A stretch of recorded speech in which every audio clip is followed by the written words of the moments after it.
Hello everyone, welcome to Score High. Now, today in our Anthropology for UPSC section, we'll be talking about definitions of religion.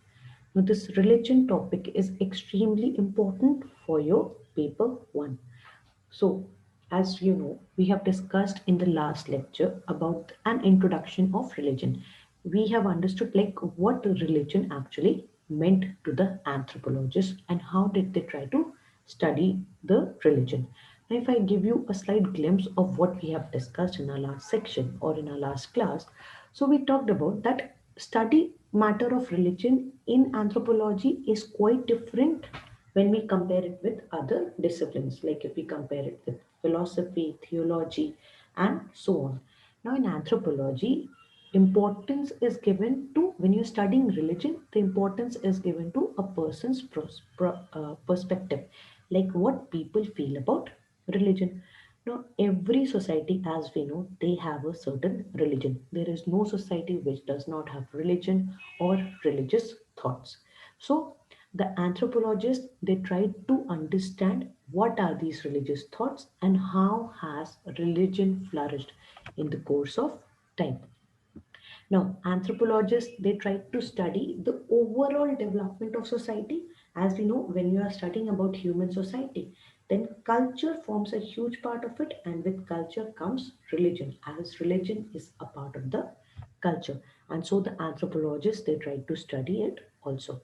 Now, when we talk about definition of religion, so various anthropologists have tried to come up with the definition of religion, but religion is a very broad concept or is a very broad aspect. Every society has its own definition or has its own criteria of religion.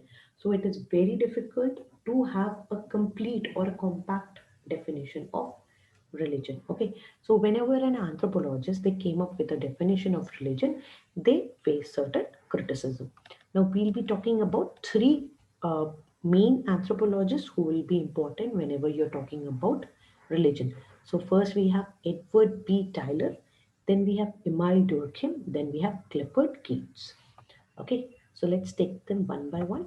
So, Edward B. Tyler, he said that religion is the belief in spiritual beings.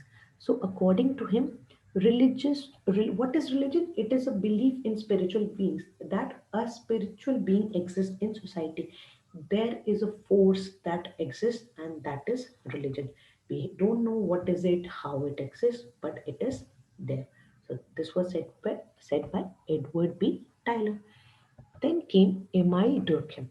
Now, Emile Durkheim, he said that religion is a unified system of beliefs and practices related to sacred things, that is to say, things set apart and forbidden beliefs and practices which unite into one single moral community called church, all those to adhere to them.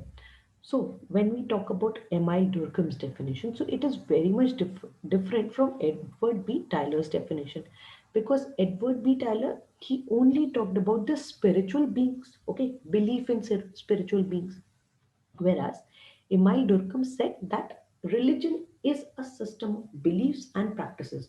That when you have belief, there are certain practices that you have to follow. For example, in church, you have to go to the church and on Sundays usually, and you have to light a candle. Okay, so these are the practices that are followed. So Emile said that it is a unified system of belief and practices which are related to sacred things.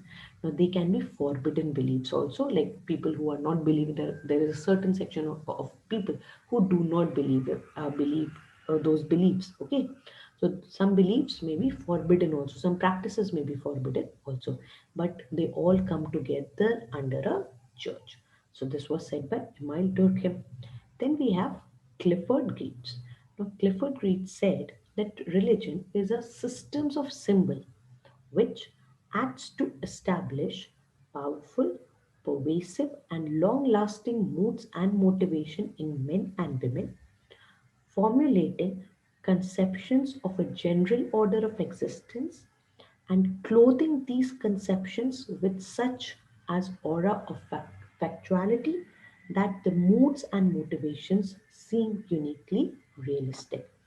So, according to him, that religion is a belief that it is a system of symbols, that many symbols they come together and they form a motive. They give you a motivation to basically perform a religion or follow a particular religion because you believe in something. For example, you believe in cross, or you believe in gods and goddesses. Now, this particular belief, it or these symbols, they act as a motivation for you. They have a long lasting impact on you. Okay, they formulate a general order of existence. Like there's a unified order, like we have Christianity, we have Hinduism, that comes into existence because of this system of symbols. Okay, now there's an aura which is created around these symbols. Okay, and these moods and motivations, they seem uniquely realistic, though it is a belief, but they seem realistic. This was said by Clifford Keats. So these are the definitions by Edward B. Tyler, Emile Durkheim, and Clifford Keats. Now these are extremely important for you because whenever you're talking about the religion, so you have to give an anthropologist's perspective. First, you have to understand. First, you have to give your idea of religion or what the anthropologists have said, a slight overview. Then you have to use their definitions. Okay. So this was all about this lecture. I hope you liked it. Now, if you want me to give you a particular criticism of these, like how these definitions were criticized or why these definitions were criticized, so please comment in the section below, in the comment section below, and let me know if you want me to do that section. Okay, so this was all for today. Now in next lecture we'll be talking about the various concepts of religion. I'll be taking them one by one.